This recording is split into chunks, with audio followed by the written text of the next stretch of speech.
पहले दिन से डोनाल्ड ट्रंप ने दिखा दिया कि ये तो बकवास। अब हमारे और दुनिया के स्ट्रेटेजिक पेट्रोलियम रिजर्व खात्मे पे आ रहे हैं। तो क्या ये वर्ल्ड वॉर 3 की तरफ एक कदम है? वर्ल्ड वॉर 3 की आहट सुनाई दे रही है आपको? दुनिया की तबाही निश्चित है। आप थर्ड वर्ल्ड वॉर के खाई में झांक रहे हैं। Without putting boots on the ground आप ईरान से लड़ाई जीत नहीं सकते, सीधी बात। आप इलेक्शन किस स्लोगन पे जीत के आए थे? No forever war, no never ending war, मैं सब बंद कर दूंगा। आते ही तुमने शुरू किया है कि दुनिया की इकोनॉमी को तबाह करके डोनाल्ड ट्रंप साहब अपने आप को चंगेज खान बोलेंगे या क्या? वो खुद पे चोट पहुंचा रहे। गल्फ ऑफ हॉर्मुज तो बंद है, बाबल मंदेब स्ट्रेट भी बंद करा के आप साबित क्या करना चाहते हो? ईरान पे कब्जा करने के लिए आपको 1 million boots on the ground चाहिए, ठीक है? वो आपके पास है नहीं, यू डोंट हैव इट। पिछले 48 घंटों के अंदर यूएस ईरान वॉर के अंदर जो हुआ है वो शायद आने वाले समय में पूरी दुनिया को बदल देगा। ईरान कह रहा है कि हमने स्ट्रेट ऑफ हॉर्मुज को बंद कर दिया है। वहीं यूएस अपनी प्रिसिजन स्ट्राइक्स के साथ ईरान पर लगातार हमले कर रहा है और अब ईरान ने यह भी अनाउंस कर दिया है कि पूरे मिडिल ईस्ट के अंदर जितने भी ऑयल फैसिलिटीज हैं, गैस फैसिलिटीज हैं, चाहे वो जॉर्डन में हो, कतर में हो, कुवैत में हो या बहरीन में हो, उन सब को तबाह कर दिया जाएगा। अब ये जंग मुज्तबा अली खामेनी के बदले की आग में इतनी तेजी से झुलस रही है कि अब शायद अमेरिका को भी डर लगने लगा है। लेकिन इस जंग की नई डेवलपमेंट्स पे और बात करने आज हमारे साथ मौजूद हैं मेजर जनरल जीडी बख्शी साहब। सर, पहले तो बहुत बहुत स्वागत है आपका, हमें वक्त देने के लिए बहुत बहुत धन्यवाद। Thank you, thank you. Sir, सबसे पहला सवाल ही मैं आपसे ये पूछूंगा कि ईरान अब ये जो हमले कर रहा है, ईरान ने जो दावा कर दिया है कि मैं गल्फ नेशंस के अंदर सभी ऑयल और गैस फैसिलिटीज को तबाह कर दूंगा, B it Jordan, B it Bahrain, B it Kuwait, तो इस पे सर आपको क्या लगता है, ट्रंप डर जाएगा इससे? ट्रंप डरे ना डरे, दुनिया की तो खाट खड़ी हो जाएगी ना। दुनिया में इकोनॉमिक क्राइसिस देखिए डीपन होते जा रहा है। ये एमओयू क्यों साइन किया डोनाल्ड ट्रंप ने? क्योंकि जैसे मैंने बताया, शेवरॉन के CEO, Exxon Mobil, American oil companies के सीईओ खुद गए डोनाल्ड ट्रंप से और बोला भाईजान इसको बंद करना पड़ेगा, क्योंकि जो अभी तक हम लोगों ने स्थिति संभाल के रखी थी दुनिया भर में ऑयल की, इकोनॉमी की, स्ट्रेटेजिक पेट्रोलियम रिजर्व से डिप कर करके अब हमारे और दुनिया के स्ट्रेटेजिक पेट्रोलियम रिजर्व खात्मे पे आ रहे हैं। They are reaching rock bottom, last drop. और उसके पहले वो हो दुनिया के देशों को, अमेरिका को, चीन को, भारत को, बाकी सब देशों को ये अपना जो कि स्ट्रेटेजिक पेट्रोलियम रिजर्व्स हैं उनको रिप्लेनिश करना होगा। इसका मतलब sudden surge in oil demand होगी, ठीक है, क्योंकि वो ऑयल खत्म हो चुका होगा। You will be in serious problem.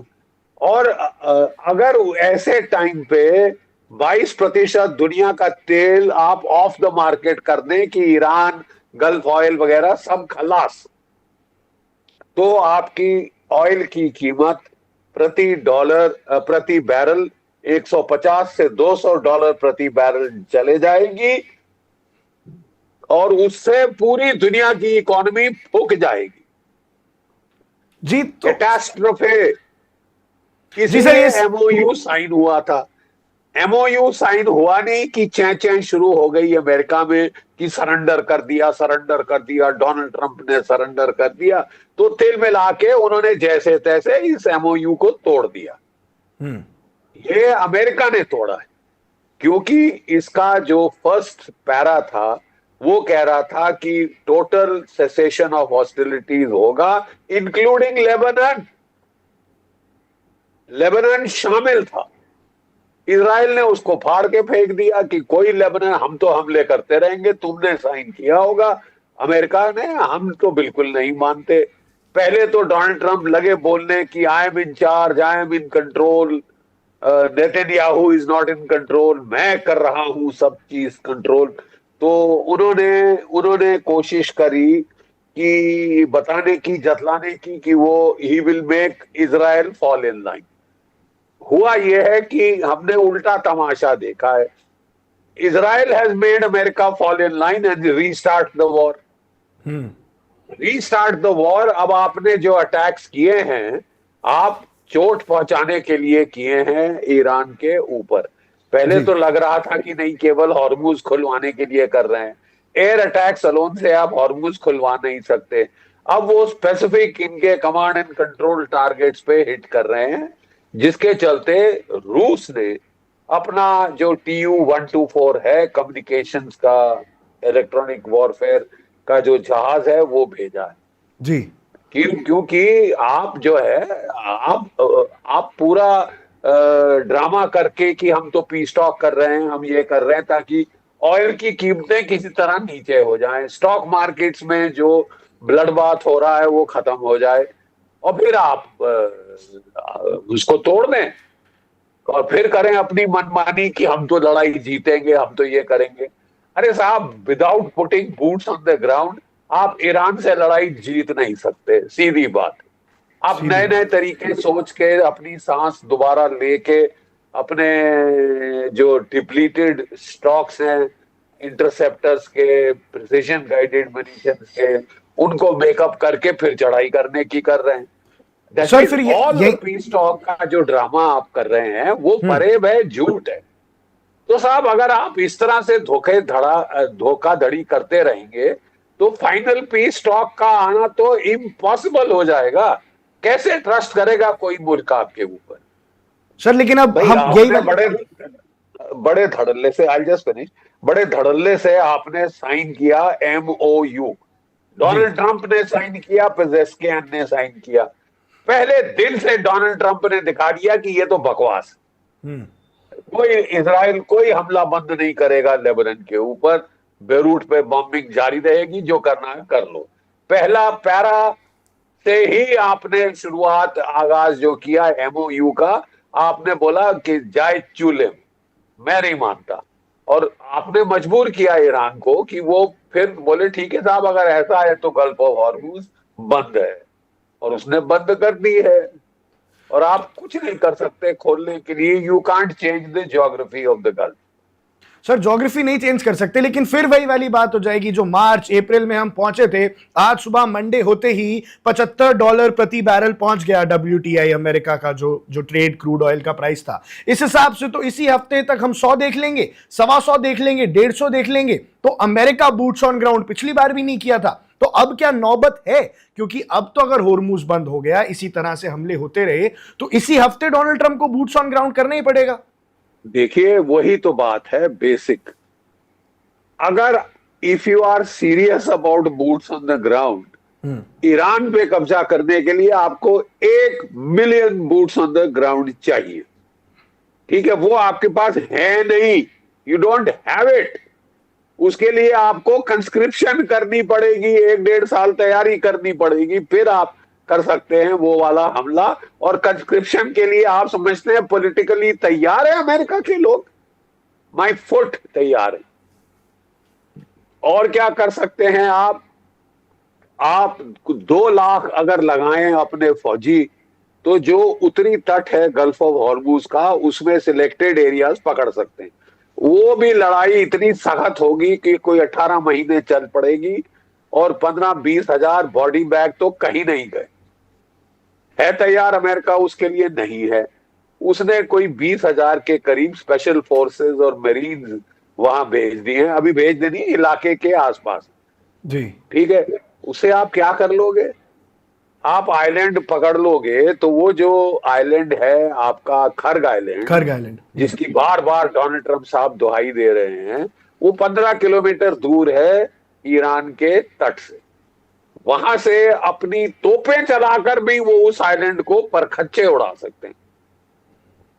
जो भी ट्रूप्स आप उस आइलैंड पे डालेंगे, उनका वापस आना, निकल के बच के आना इम्पॉसिबल हो जाएगा। अगर आप फालतू अपने ट्रूप्स मराने की आपको बड़ी तिलमिलाहट हो रही है कि मैंने मराए नहीं, ज्यादा अमेरिकन बॉडी बैग कोई खास आए नहीं। और डोनाल्ड ट्रंप तो यहां तक बोल रहे थे कि आपने 19 साल दिए और प्रेसिडेंट्स को लड़ने के लिए, मेरे को 4 महीने नहीं दे रहे। आप इलेक्शन किस स्लोगन पे जीत के आए थे?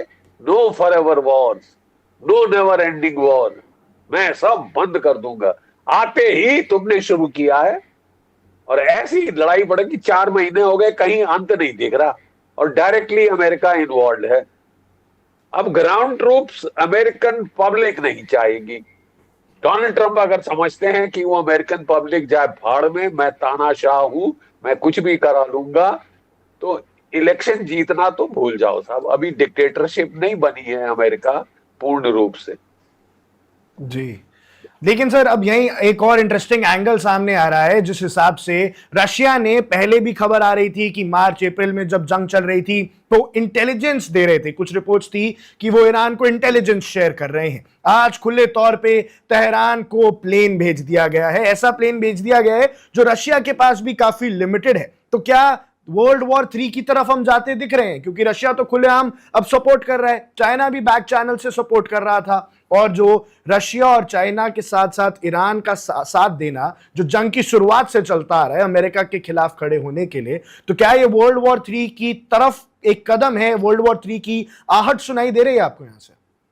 बिल्कुल सुनाई दे रही है, उसमें शक क्या है। देखिए, लड़ाई जो यूक्रेन में है वो इंटेंसिफाई होगी, क्योंकि आपने पीस टॉक करते रूस को ऐसे छेड़ा है, रूस के ऊपर आपने वार पे वार करते रहे हैं, अपने टेक्नोलॉजी दे के आप उसकी रिफाइनरीज को ठुकवा रहे हैं। ऐसी हालत रूस में पैदा कर दी है कि उसे भारत से पुतिन को मांग करनी पड़ी कि मेरे को रिफाइंड ऑयल और डीजल और पेट्रोल भेजिए, और हम भेज रहे हैं, वहां से चीन भेज रहा है। ठीक है, तो आप मतलब पीस टॉक का बात करते हैं, लेकिन पूरा नुकसान पहुंचाने की चेष्टा अमेरिका की है, यूरोप की है। और वो अब रूस को उन्होंने इतना बोरिया दिया है, बौखला दिया है पुतिन को, कि वो एस्केलेट करेगा यूक्रेन में और टिट फॉर टैट आपको वो जवाब देगा ईरान के जरिए। ठीक है, और ईरान को दोनों चीन और रूस इंटेलिजेंस सपोर्ट देते आए हैं। Targeting support via BeiDou satellite, Glonass satellite, GPS जो इनके हैं, उससे टारगेटिंग इंफॉर्मेशन पूरी देते रहे हैं। और अब तो बात हो रही है कि रूस जो है ईरान को Su-35 जेट फाइटर्स देने वाला है और S-400 surface to air missile देने वाला है, जो गेम चेंजर हो सकता है जी। उसके बाद अमेरिका का एयर अटैक करना आसानी से फिर आसान नहीं होगा साहब। अच्छा खासा नुकसान उठाना पड़ेगा, अच्छा खासा नुकसान उठाना पड़ेगा। जी जी। तो अब सर ये तो लड़ाई तो बढ़ती ही दिख रही है, और बढ़ने में प्रॉब्लम यह है कि गल्फ ऑफ हॉर्मुज बंद रही तो दुनिया की इकोनॉमी का सवा सत्यानाश बिल्कुल सर्टन है। क्योंकि अब ऐसी स्थिति आ गई है कि जो आपके पास लीवे थी स्ट्रेटेजिक पेट्रोलियम रिजर्व्स की, वो खत्म हो चुकी है। अब आएगा असली कष्ट, और इसलिए अब जरूरी है कि गल्फ ऑफ हॉर्मुज खोले। अपनी चतुराई दिखाते दिखाते ये कि हम तो गल्फ ऑफ हॉर्मुज साउथ से खोल देंगे और भाड़ में जाए ईरान, एमओयू जाए भाड़ में, ये तो हम बेवकूफ बनाने के लिए करते। तो आप किसका बेवकूफ बना रहे हैं? आप अपना और दुनिया का बेवकूफ बना रहे हैं। झूठ और फरेब की भी कोई हद होती है। Why did you sign the MOU if you had no intention of abiding by it? इतना बड़ा बड़ा काले अक्षरों में साइन क्यों किया आपने, जबकि डे वन से आप उसको तोड़ने पे आमादा थे। हमने तो बेवकूफ बनाया। स्टॉक मार्केट्स को कंट्रोल करना था, वहां पैसे भी कमा रहे हैं कि मैं प्ले करूंगा स्टॉक मार्केट्स, प्ले करूंगा प्राइस ऑफ ऑयल। तो फिर ये साहब खेल बड़ा महंगा पड़ जाएगा दुनिया को। ये तो आप गिठान बांध के चलिए, और ये तबाही करने पे तुले हैं दुनिया की इकोनॉमी की, और कर रहे हैं। चतुराई से बाज नहीं आएंगे, ईगो इनकी अड़ गई है। Subscribe to One India and never miss an update. Download the One India app now.